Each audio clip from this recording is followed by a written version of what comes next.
The 42 minutes Muhammad Ali spent trying to kill Joe Frazier in Manila, and Frazier spent trying to kill him back. Neither man was fighting for a title or glory or even victory.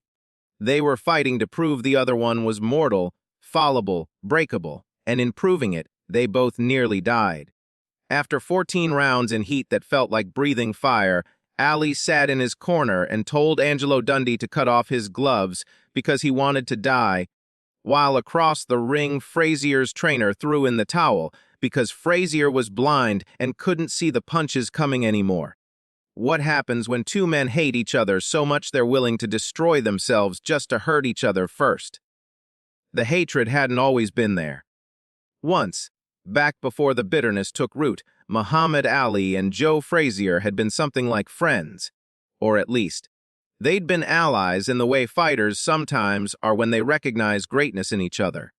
Frazier had publicly supported Ali during his exile, had spoken up when other fighters stayed silent, had even lent Ali money when Ali was broke and couldn't fight. But friendship in boxing is fragile, especially when only one championship exists and two men both believe they deserve it. The break came slowly, then all at once. March 8, 1971, Madison Square Garden. The fight of the century. Ali returning from exile to face Frazier, the undefeated champion who'd won the title while Ali was banned. Ali had talked before that fight, as he always did, but the talk had an edge it hadn't had before. He called Frazier ugly, called him ignorant, suggested Frazier was a tool of the white establishment, the safe black champion who didn't make white America uncomfortable. And Frazier, who'd worked in a slaughterhouse to support his family, who'd come from poverty as deep as Ali's, who'd earned everything he had through the same violence and sacrifice, took it personally. Took it as betrayal. When Frazier knocked Ali down in the 15th round and won a unanimous decision, he didn't celebrate, he glared. As if to say, you made me the villain. So I became him. Are you satisfied? But Ali wasn't satisfied. Couldn't be. Because accepting that loss meant accepting he wasn't what he'd always claimed to be, the greatest. So instead of acceptance came excuse. The judges were biased, the layoff had weakened him, Frazier had gotten lucky. And Frazier, hearing these excuses, felt the friendship die completely. How do you forgive someone who refuses to acknowledge you beat them fairly? The years between their first and third fights, 1971 to 1975, saw Ali's trash talk evolve from entertainment into cruelty. He started calling Frazier a gorilla, not as a one-time insult, but systematically, repeatedly, publicly.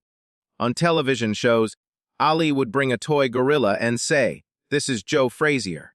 He'd make ape noises. He'd suggest Frazier was too stupid to be champion, too ugly to represent boxing. And he'd do all of this smiling, as if it was just promotion, just fun, just Ali being Ali. But it wasn't fun to Frazier. It was humiliation. It was Ali, college, educated, articulate, beloved by the media, using his platform to dehumanize Frazier in ways that echoed every racist caricature black men had been fighting against for centuries. Frazier's children heard the taunts at school. His wife heard them from neighbors.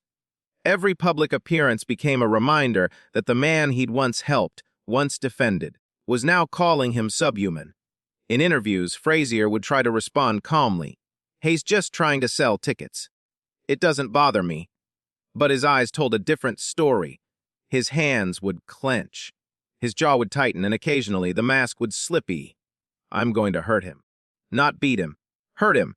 By the time their fair fight was announced, Ali having regained his title by beating George Foreman, Frazier having lost to Foreman but still being one of the best heavyweights alive, the animosity had transcended sport.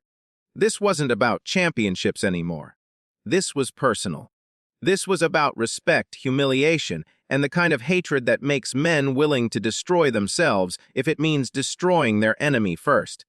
When does competitive rivalry become something darker? When does wanting to win become wanting to inflict pain? And once you cross that line, can you ever come back? The press conference before the fight was hostile even by boxing standards. Ali, performing for the cameras, coined the phrase that would define the event. "It will be a killer and a thriller and a chiller when I get the gorilla in Manila." The reporters laughed, scribbling in their notebooks. already writing headlines. But Frazier didn't laugh. He sat at the table, staring at Ali with an expression that made some of the reporters uncomfortable. Not anger exactly, but something colder, calculation. As if he was measuring Ali for something worse than a beating.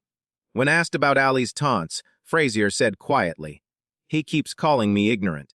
But I'm smart enough to know this on October 1st in Manila, I'm going to make him regret every word." Ali, unable to resist, shot back. "You're going to make me regret. Joe, the only thing you're going to regret is being born too ugly to do anything but fight." The room went silent. Not the anticipatory silence before something exciting, but the uncomfortable silence when someone's crossed a line. Even some of Ali's supporters shifted awkwardly.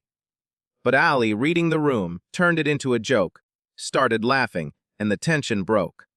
Except for Frazier. Frazier didn't laugh. He just stood up and left the press conference without another word. And people who were there later said they'd never seen someone look so calm while clearly planning violence. What happens inside a person when dignity is stripped away publicly, repeatedly, and all they have left is the promise of retaliation? Do they become the monster they've been called? Or do they become something else entirely? Someone who understands that violence is the only language left when words have been weaponized against them. The night before the fight, neither man slept well. Ali lay in his bed at the Philippine Plaza Hotel, staring at the ceiling, replaying every moment of their previous fights. He'd lost the first one. That was the wound that wouldn't heal, the proof that he wasn't invincible. He'd won the second, a unanimous decision that Frazier disputed, claiming the judges had favored the more famous fighter. Now this the rubber match, the tiebreaker, the fight that would answer definitively who was better. But somewhere in Ali's sleeplessness was something else: guilt, not for the taunting. Ali would defend the promotional value of trash talk until the end of his life, but for the specific words, for gorilla, for making Frazier into a caricature, for using language that cut deeper than sport. Angelo Dundee, checking on Ali around 3 a.m., found him awake and asked if he was nervous. Ali said something that surprised his longtime trainer. "I pushed him too far. He doesn't want to beat me. He wants to hurt me." Angelo tried to reassure him.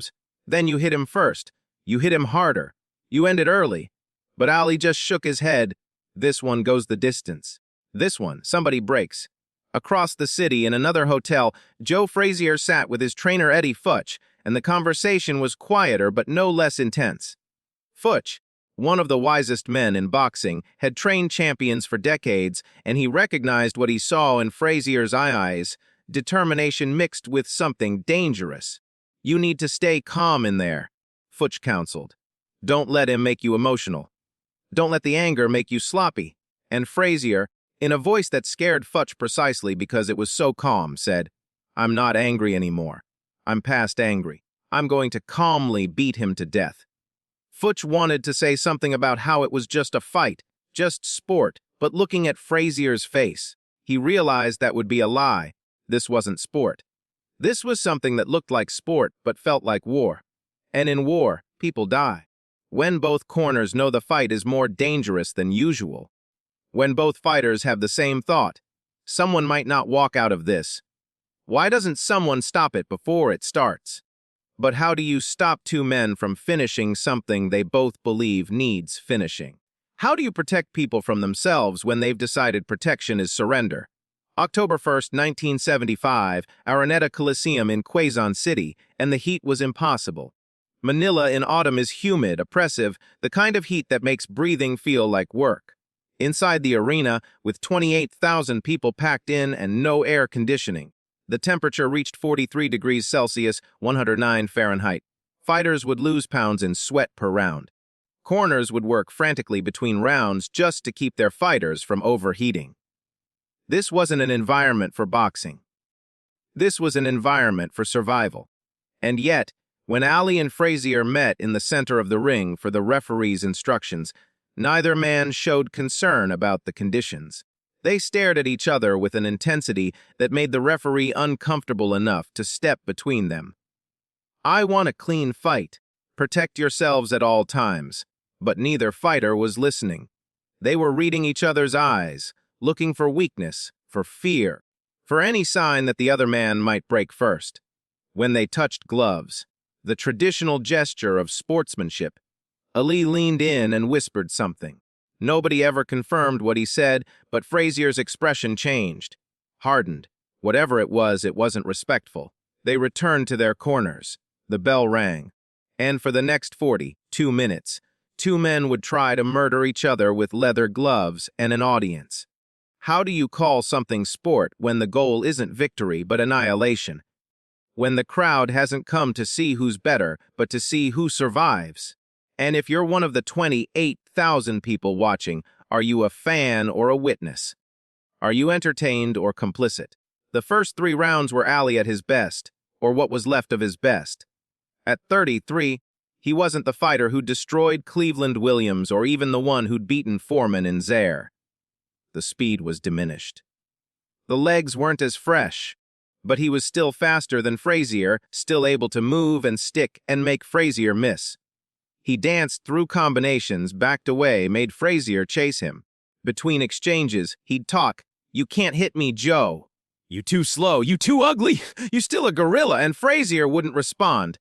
Would just keep coming forward, relentless, like a man who knew insults couldn't hurt him anymore, but fists might. Angelo worked Ali's corner with increasing concern. "You're doing great, champ, but don't stand still. Keep moving." Because Angelo could see what Ali apparently couldn't. Frazier wasn't getting discouraged, wasn't slowing down, was walking through the punches like they were suggestions rather than deterrents.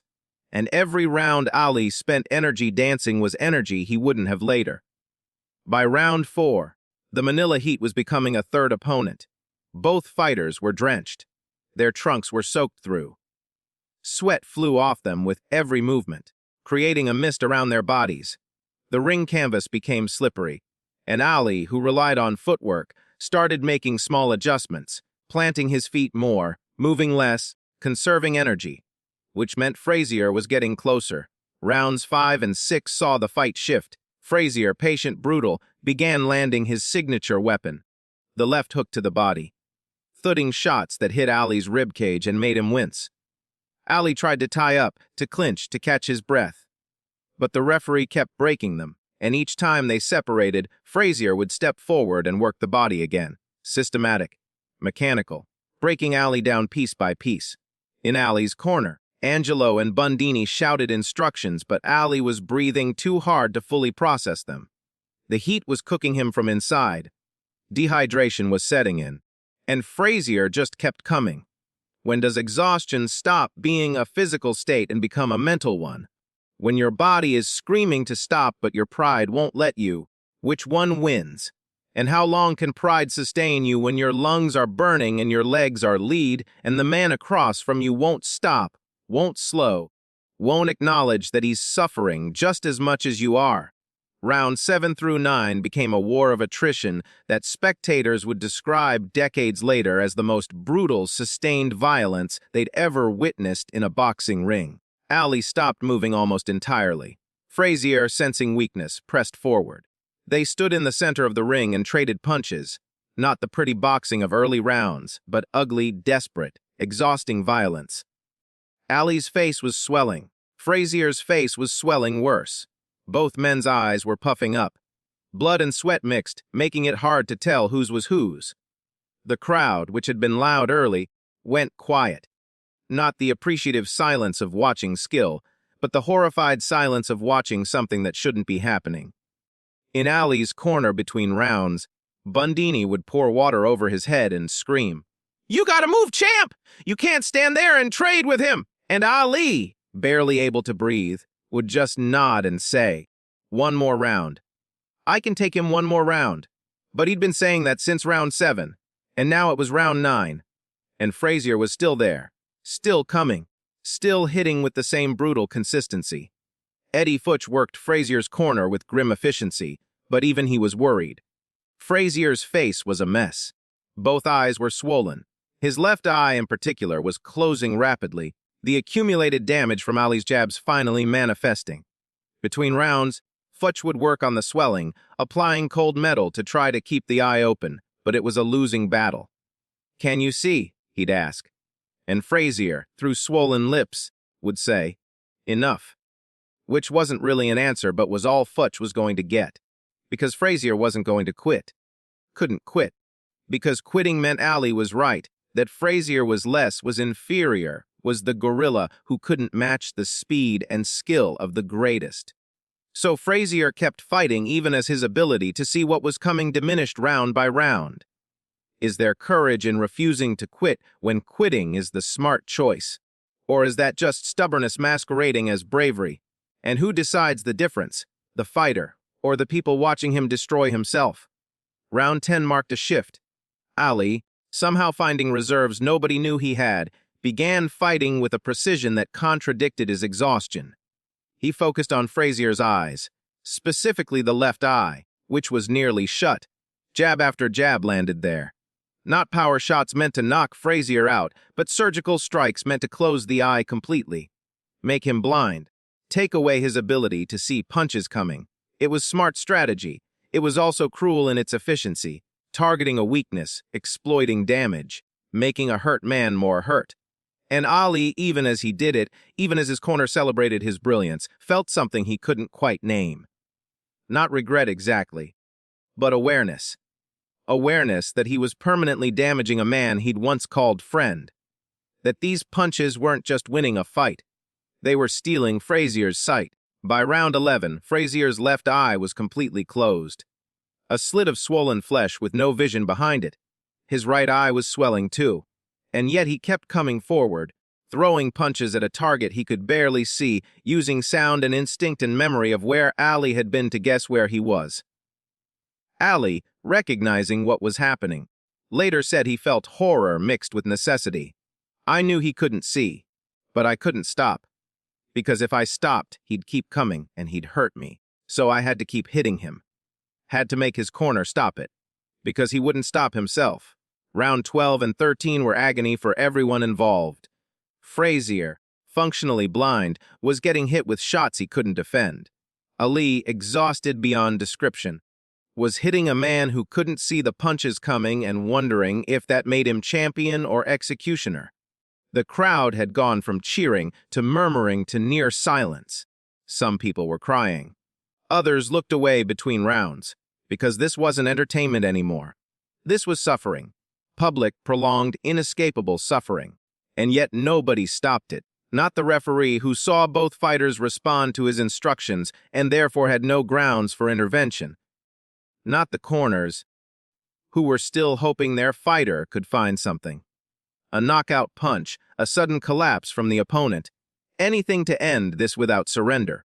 And not the fighters themselves, who'd invested too much pride and pain to quit now. When everyone can see a fight should stop, but nobody has the authority or courage to stop it, whose responsibility is it? The systems? The individuals? Or is it nobody's responsibility, just a collective failure we pretend couldn't have been prevented? Round 14 ended, and Ali didn't return to his corner under his own power. His legs carried him there, but they were operating on autopilot, muscle memory divorced from consciousness. He sat on the stool and Angelo worked frantically, applying ice, pouring water, trying to bring Ali back to awareness. And Ali, barely conscious, said 5 words that Angelo would remember for the rest of his life. Cut the gloves off. I want to die. Angelo froze.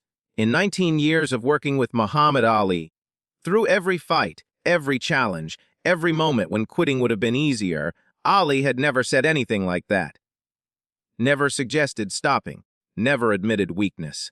Never chose surrender. But here, now, with 1 round left, Ali was asking to be released. To have the gloves cut off. To be allowed to stop. Angelo looked at Bondini, who looked back with an expression of shock and uncertainty. They had seconds to decide. Cut the gloves, throw in the towel. Save Ali from 1 more round of punishment. Or talk him into continuing, convince him he could survive 3 more minutes, risk whatever damage that final round might bring. And in that moment of hesitation across the ring, Eddie Futch was making his own decision. Frazier wanted to stand up for round 15.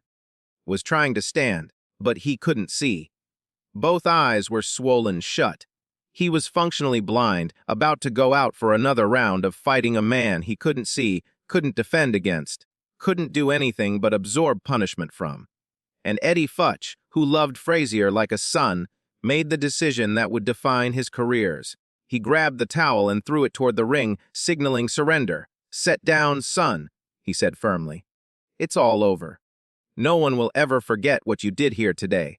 Frazier, not comprehending, tried to stand. "No! One more round! I can take him!" But Futch held him down, and the referee saw the towel, and the fight was stopped. Muhammad Ali, sitting in his corner asking to die, was suddenly and unexpectedly being declared the winner. The crowd erupted. The ring filled with people. Cornermen, officials, photographers, all celebrating Ali's victory. But Ali didn't celebrate. He couldn't stand. Couldn't raise his arms. Could barely acknowledge what had happened. Because winning felt less like triumph and more like barely surviving execution. Do you celebrate a victory that required you to quit but your opponent quit first? Do you claim glory when you were seconds away from surrender? And if the only difference between winner and loser is whose trainer threw the towel when both fighters wanted to quit, what does that say about victory? What does that say about the sport that puts men in that position? What does that say about everyone who watched and called it the greatest fight ever instead of the most brutal mutual destruction they'd ever witnessed? The locker rooms after told two different stories of the same devastation. Ali lay on a training table while Ferdy Pacheco, his doctor, examined him with increasing alarm. Severe dehydration, possibly kidney damage from the body shots. Face so swollen he was unrecognizable. And when Ali could finally speak coherently, what he said chilled everyone in the room. "I thought I was going to die in there. I saw my funeral. I heard people talking about how I died, and I wondered if it was worth it." Pacheco, who'd been with Ali through every fight of his career, who'd patched him up after beatings that would have hospitalized normal people, looked at this wreckage and made a decision after tonight. He was done. Couldn't watch this anymore. Couldn't participate in the slow destruction of someone he cared about. "Champ," he said carefully, "you can't keep doing this. Your body can't take this anymore." And Ali, too exhausted to argue, just closed his eyes and said, "I know." But knowing and stopping are different things, and Ali would fight on for another 6 years, accumulating damage, proving toughness while sacrificing health. Winning and losing, but always paying a price that wasn't fully apparent until decades later when Parkinson's reduced him to trembling silence. Was Manila the beginning of that decline? Or just the most visible evidence of a process that had started years earlier? And if Ali knew, and he admitted he knew, why didn't he stop? Is it because stopping means accepting mortality, limitation, the end of being the greatest? Is it because fighters never know when to quit because quitting is what defines them as not fighters anymore? Or is it something simpler and sadder? That the system doesn't reward stopping, doesn't celebrate preservation, only honors fighting until there's nothing left to fight with? In Frazier's locker room, the scene was quieter but no less devastating. Frazier sat with ice packs on both eyes, unable to see, crying. Though whether from pain or emotion or the sheer relief that it was over, nobody could tell. Eddie Futch had made the right call, everyone agreed. Fighting one more round blind against Muhammad Ali wasn't courage, it was suicide. But Frazier, even knowing this, felt robbed. Felt like he'd been denied the chance to finish what he started. "I could have taken him," he kept saying. "One more round. I could have taken him." And Futch, patient, loving, firm, kept responding. "You couldn't see, son. He was going to hurt you badly. I couldn't let that happen."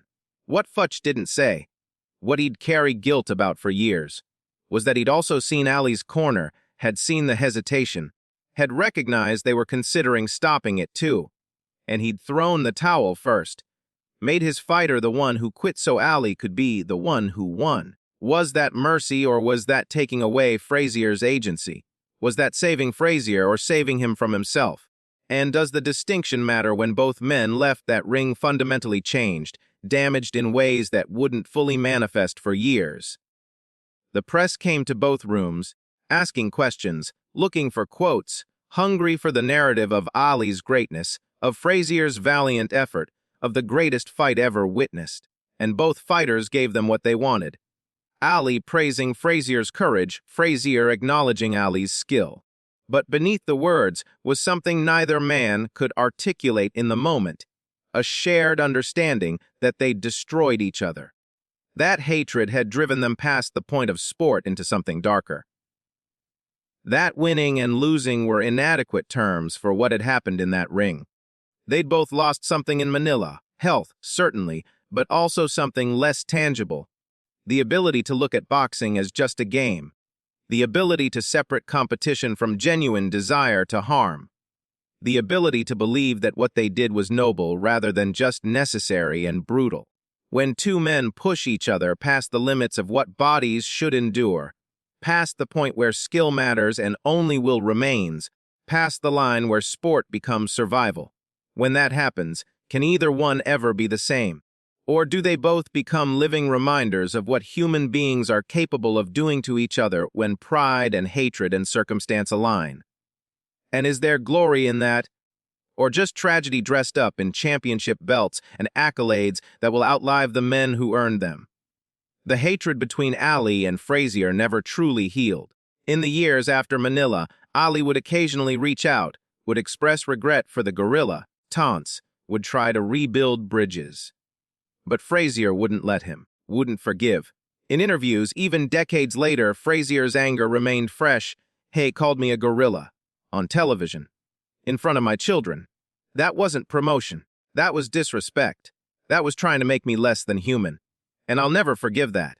In 1996, when Ali lit the Olympic torch in Atlanta, his hands trembling from Parkinson's, the world watched and wept at the sight of the greatest reduced to physical limitation.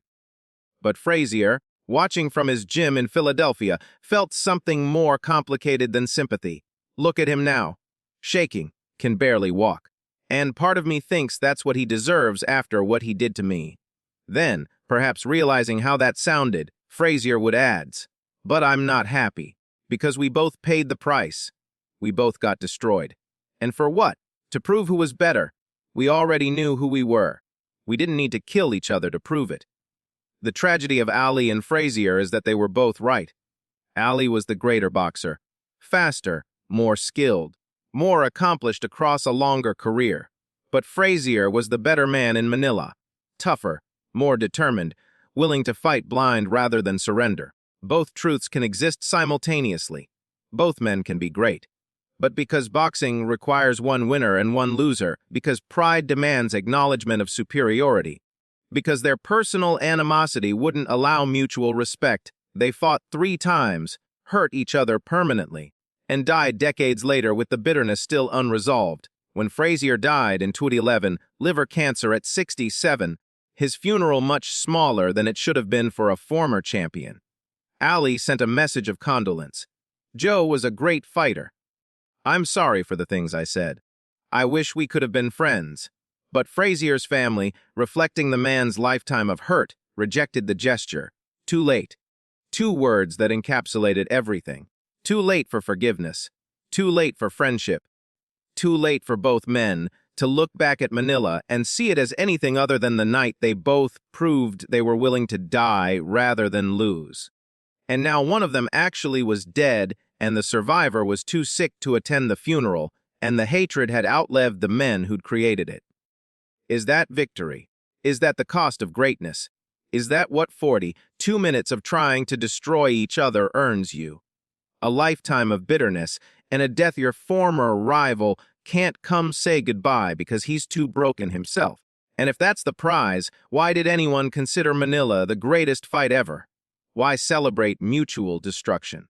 Why call it glory when it was really just 2 men who hated each other so much they were willing to sacrifice their futures for the chance to hurt each other in the present? Maybe that's what we love about fighting. Not the skill or the sport or the nobility, but the raw human truth of it. That given enough anger and enough pride and a sanctioned space to hurt each other, people will do it. Will go further than they should. Will damage themselves irreparably just to damage someone else. And we'll watch. We'll buy tickets. We'll cheer.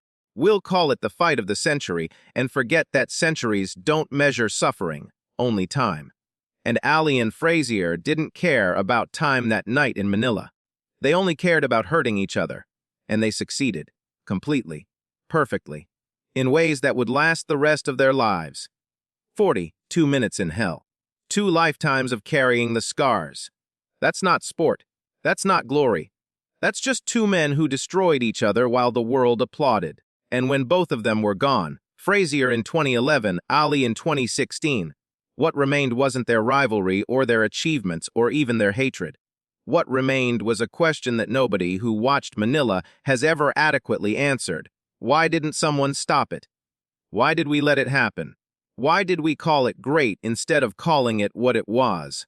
A tragedy we could have prevented but chose to witness instead. And does choosing to witness make us complicit? Or is that just what we tell ourselves so we can sleep at night, while 2 men who gave us everything can't sleep at all, haunted by 42 minutes they can never take back, never recover from, never escape? Because the fight ended in 1975. But for Ali and Frazier, it never really ended.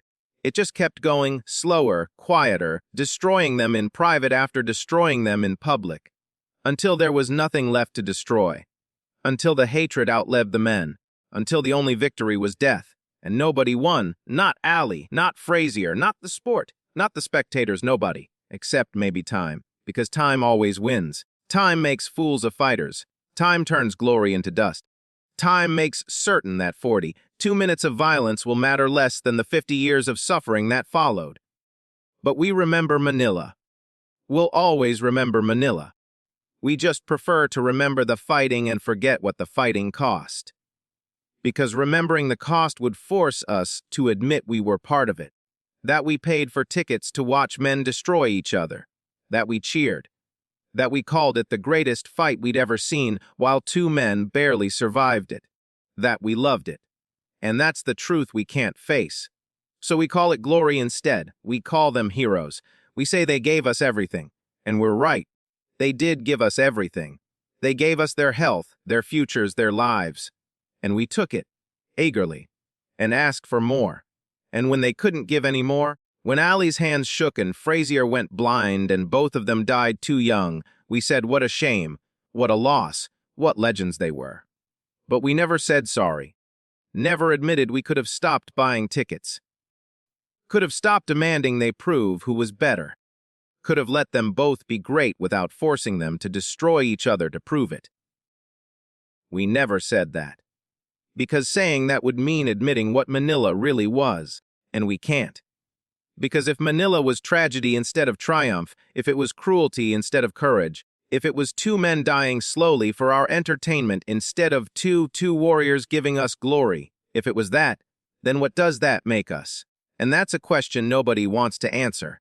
So we remember the fight, the 42 minutes, the drama, the intensity, the greatest fight we ever saw. And we forget the 40 years of suffering that followed.